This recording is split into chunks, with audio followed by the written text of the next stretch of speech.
Four Noble Truths are the essence of the Buddhist teaching. If you understand them, you will be able to compact, contract, pack in all of the other teachings. All the other teachings of the Buddha are simply as supports for the Four Noble Truths. And of course, there are many interesting psychological insights.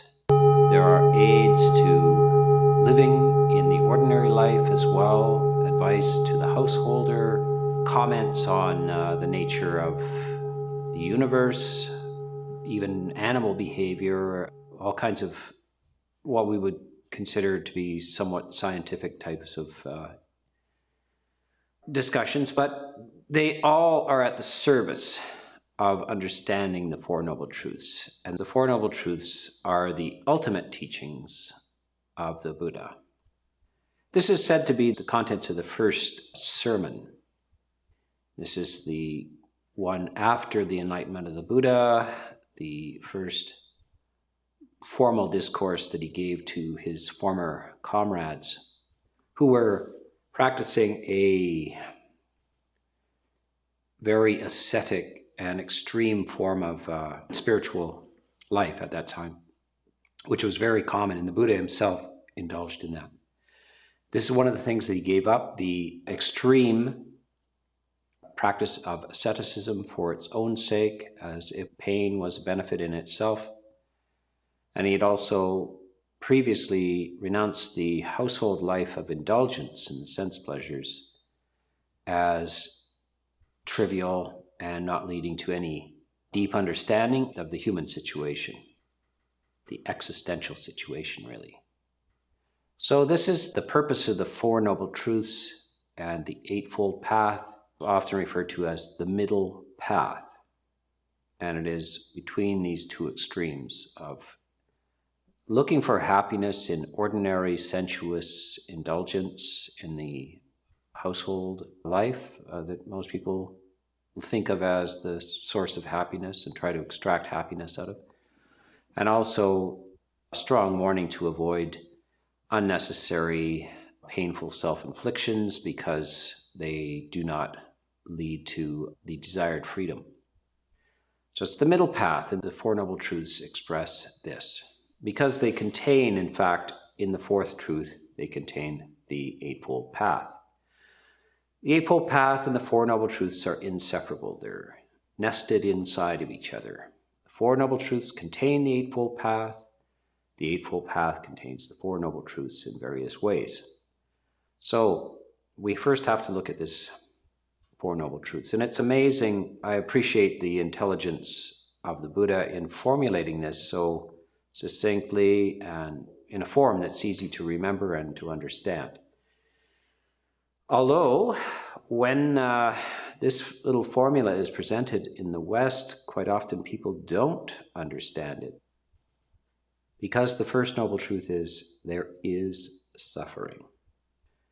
And the first reaction is, well, I'm not suffering. What do you mean? Maybe some people suffer, but I'm not suffering, and maybe I won't suffer, etc. This is a shallow understanding of what is meant by there is suffering. The Buddha talks about the inevitability, at least of death, the probability of sickness and aging. Now, aging is not necessarily to be confused with old age. There is a process of aging where all humans, all animals, etc., are under stress, the stress of continuous change. You get used to being one age, and then you find yourself at another age. You find yourself in a different decade or a different year. When you're very young, to be 4 rather than 3 is a remarkable change. It's so interesting to watch children, how their basic psychology changes between, say, the age of 4 and the age of 7. That's only 3 years apart. But they're drastically different beings at 7 versus 4. As we get older, then the change is a little less dramatic. Being 30 or 33 is not all that necessarily profound, but being 40 versus being 30 is different. 50 versus being 40 is very different. So these are something that all people experience. If you're, quote, fortunate enough, you will live to old age. But inevitably, old age is actually a form of sickness. The body is weaker. All kinds of structures in the functioning of the mind, etc., are under stress, pressure. So if we're fortunate enough to live to old age, then we face this inevitability of decline and certainty of death. The only way to escape from that is to die early, and most people don't think that's all that fortunate. Now, one thing we have to talk about here is a Buddhist understanding of death itself. Death is not the end of suffering. So I want to just articulate the Four Noble Truths first. There is suffering is the first truth. Dukkha it's intrinsic to existence. It's not always explicit in your life, but it's implicit. It means that at some point, in some way, the very fact of being alive will result in some form of pain of the body or of the mind. There is a cause of suffering. The cause is sometimes given as craving, but the root of the craving, the attachment, is actually given as ignorance. And so that I would say that the deepest root, the real ultimate cause, is ignorance or lack of knowledge. We suffer because of lack of knowledge. The third noble truth is there is an end to suffering. There is an end to this distress. And the fourth noble truth is there is a path. So it's not an arbitrary thing. There's a systematic process by which you can come to the end of suffering. It's important to understand this. In the West, we're likely to get a little bit mixed up because we're in the Judeo-Christian culture. And even if you're a hardcore rejectionist of Judeo-Christian culture and its various beliefs, you may be influenced by the ideas. You may not be aware of it. Anyway, one of the basics of this Four Noble Truths is that the path to the cessation of suffering is not arbitrary. It doesn't happen to some people. It's not like a talent or an accident. And it is certainly not dispensed from an unknown source like a deity, etc. So the Buddha is very adamant that your undoing of the problem of suffering is going to be your personal endeavor. It's not a mass thing. It doesn't happen to a whole bunch of people at once. It is not delivered from a deity or some other external source. It is not an accident of genetics. There is no way out of this through scientific means. And death is not the cessation of suffering. This is very important. If you're in a materialist, scientistic society, when you look at the description of the Four Noble Truths, you may think, well, it is possible to live if we scientifically manage to clear up things like cancer and heart disease. It's possible to live to be 100 years old and in good health and then die. And then your troubles are over. There is no problem with suffering. If you have this attitude, you do not understand the Buddha's intention in the Four Noble Truths. You are not actually practicing Buddhism. Now, there are many people who do practice meditation.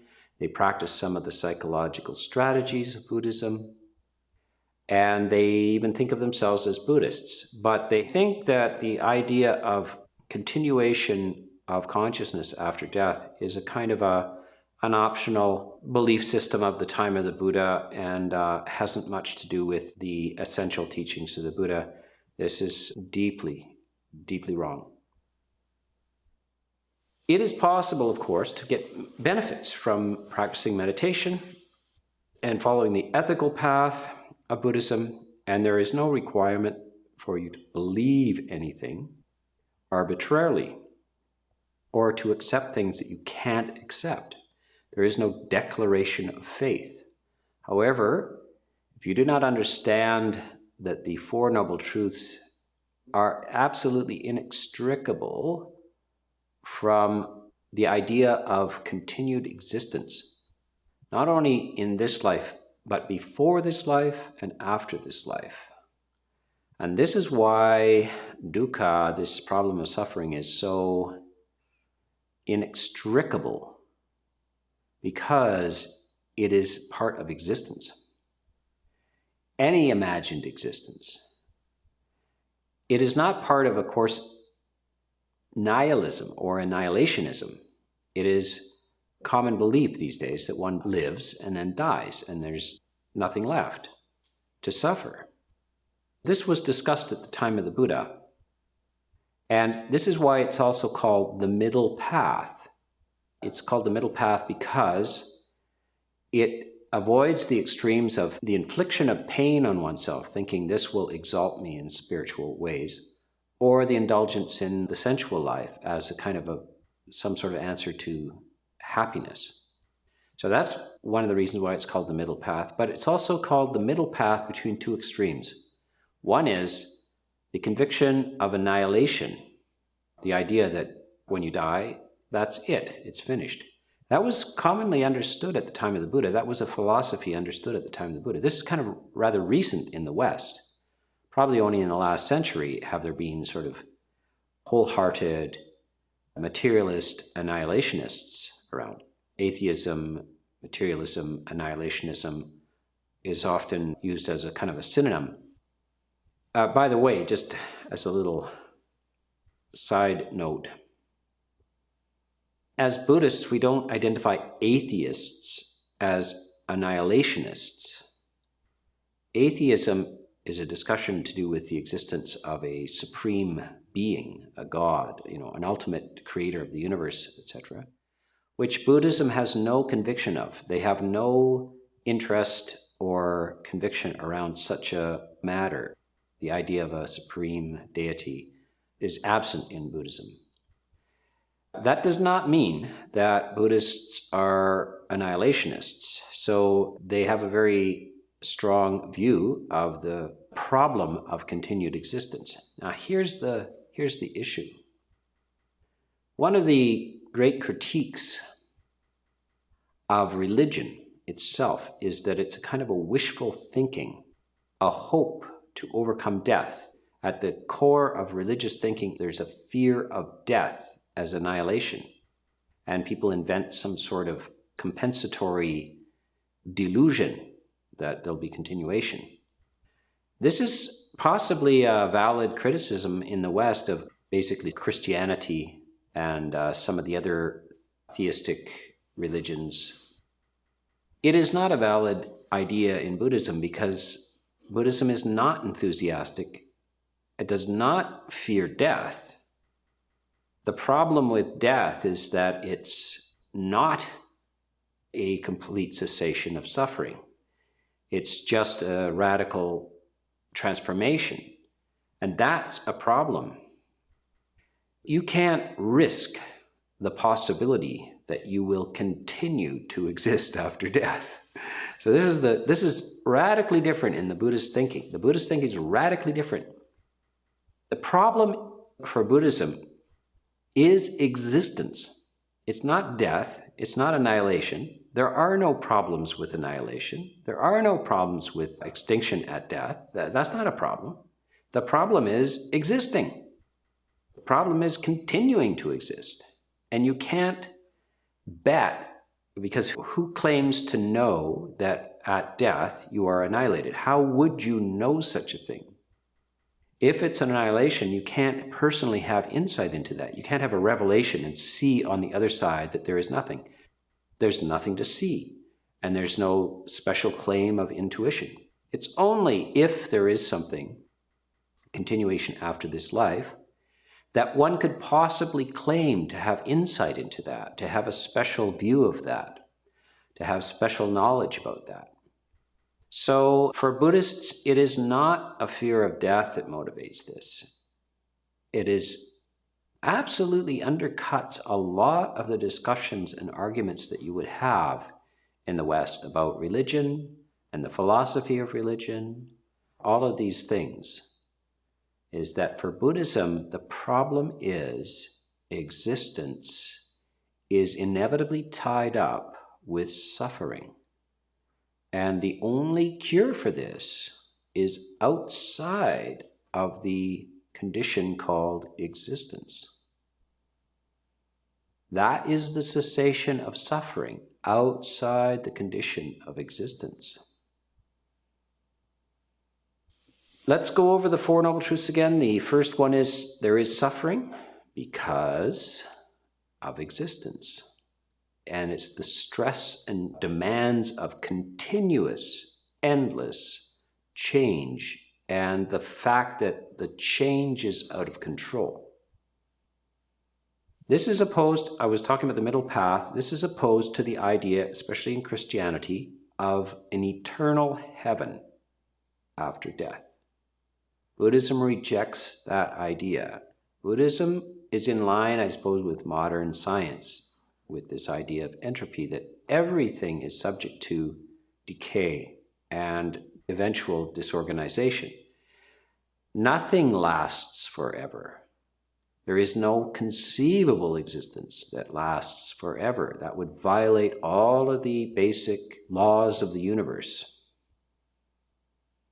So Buddhism has an idea of heaven, and in fact a very nicely articulated idea of heavens, very many, of all kinds, delightful places. They do not last forever.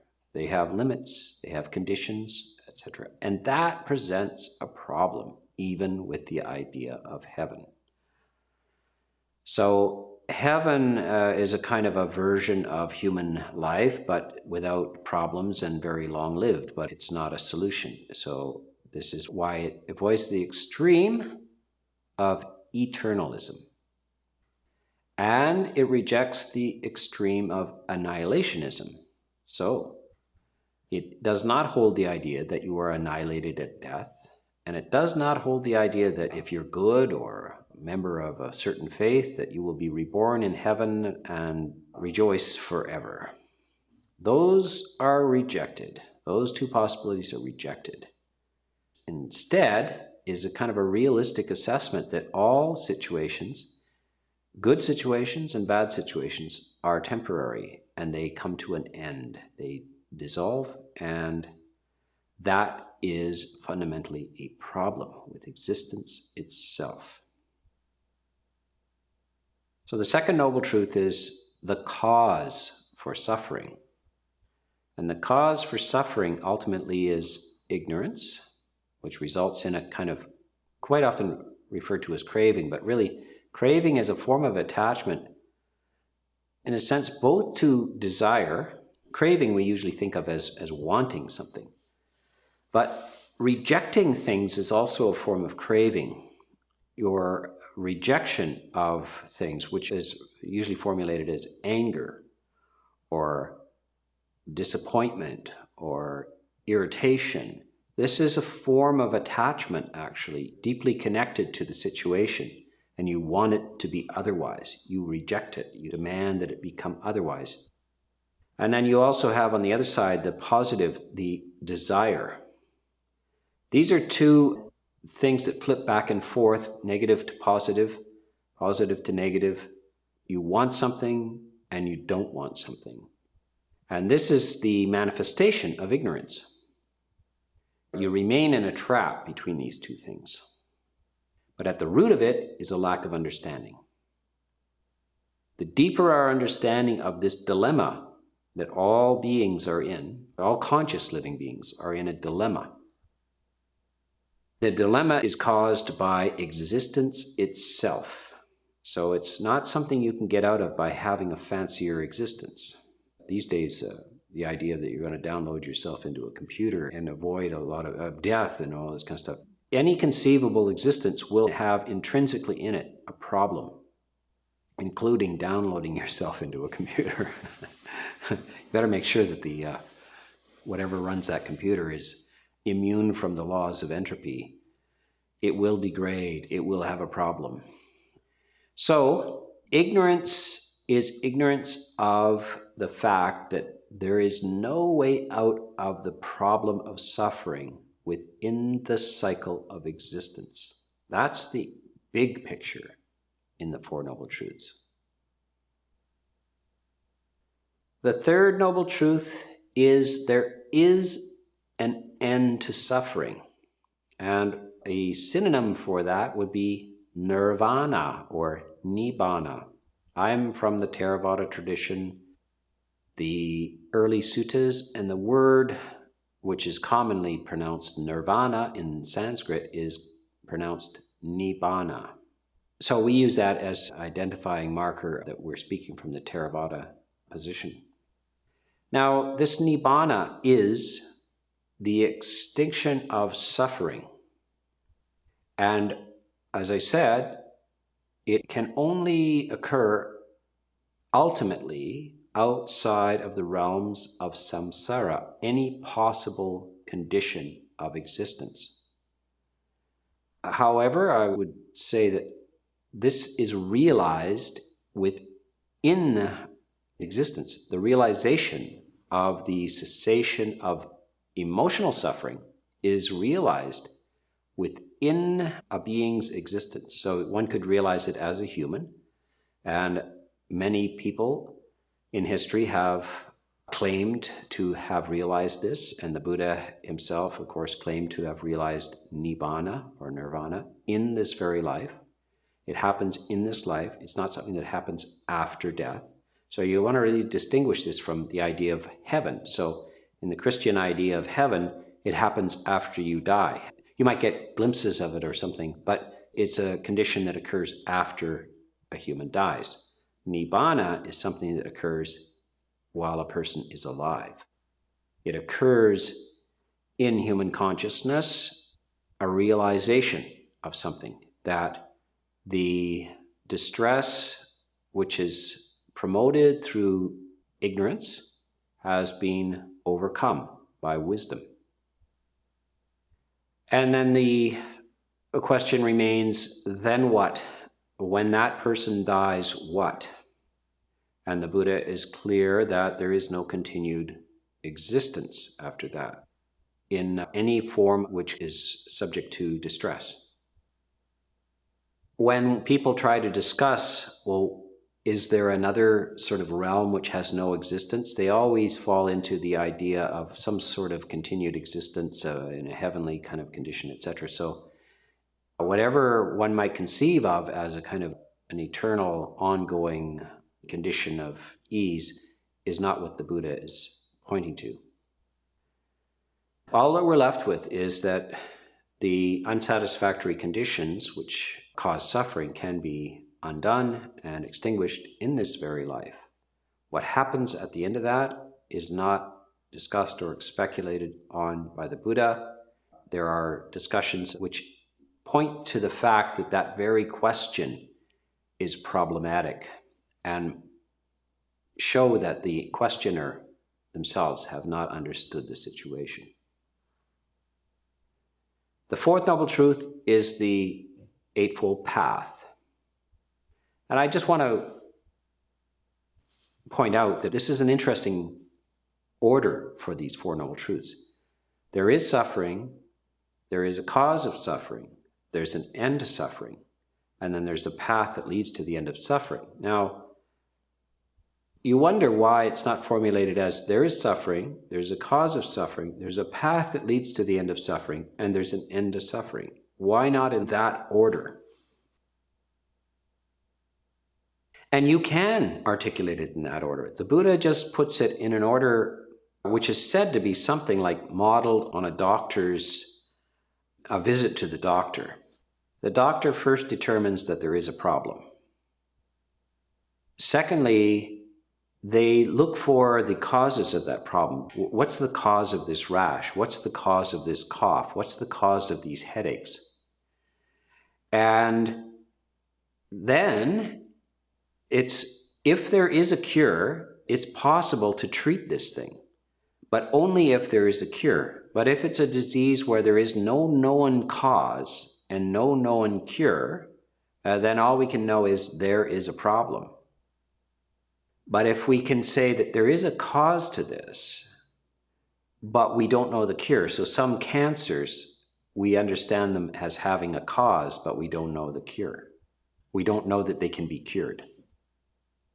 So that's why the doctor's kind of formula is the Four Noble Truths. There is a problem, there's a cause of the problem, we know what the cause is, and it can be cured. And then after that, they give you the prescription. This is what you have to do in order to cure that. You take that home and work on it, and that will lead to the cessation of this illness. So that's why it's formulated like that, just for that sake. This talk on the Four Noble Truths is particularly to cut through a lot of what's taught in modern Western Buddhism. In the modern West, Buddhism is taught as a kind of a therapy. It's to help you along with your attention deficit or your struggles with your relationships or your problem at work. It's to increase some sense of well-being. And that's it, because we realize that in the West, there's a vast predisposition to either be from Judeo-Christian culture with all of its beliefs, or from a scientism culture with all of its beliefs and convictions.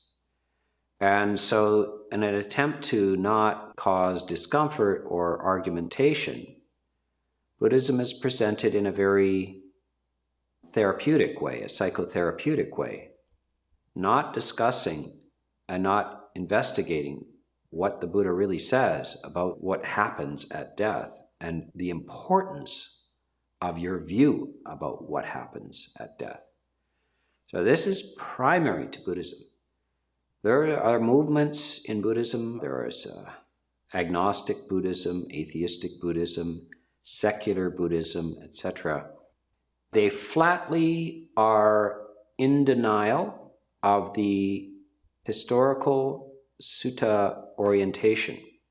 Now, I'm not in a debate with them about what science says about what happens when you die, etc., or a debate about rebirth, etc. That's not what they are speaking of. But I would say that anybody who denies that the suttas describe this infinite condition of existence, the cycle of birth and death, is what the suttas are concerned with.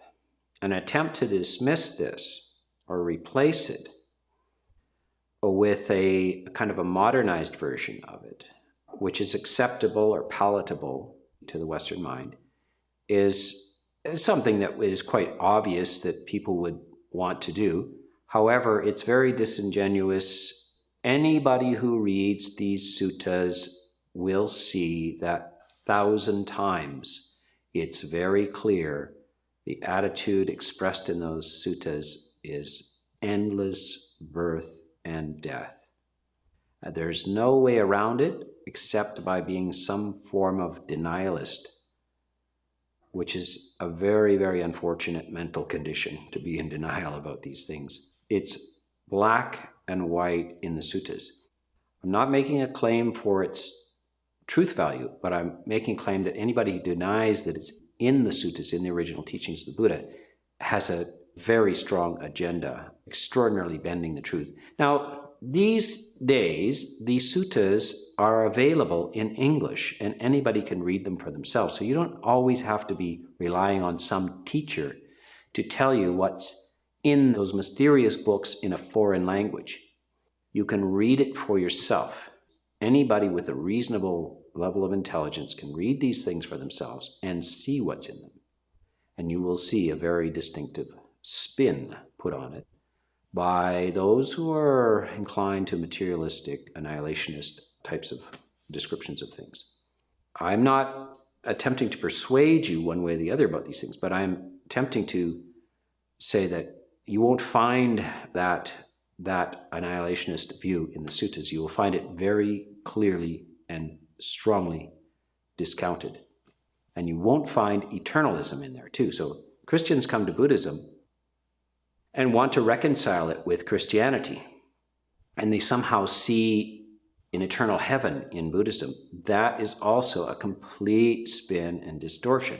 These are the two extremes the Buddha rejected: eternalism and annihilationism. Indulgence in sensuous things as happiness and painful practices as an exalted way to spiritual freedom.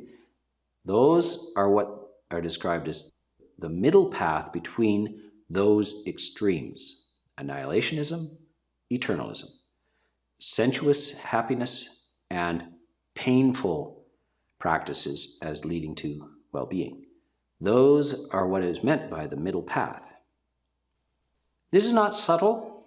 I'm not analyzing a poem or anything like this. This is so often repeated hundreds and even thousands of times throughout the massive collection of the Buddha's teaching from the Theravada, the Pali Canon. So this is just a basic presentation.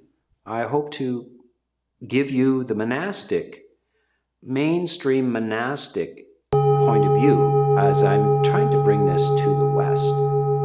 I'm trying to bring this to a Western audience that has been fed a lot of pablum.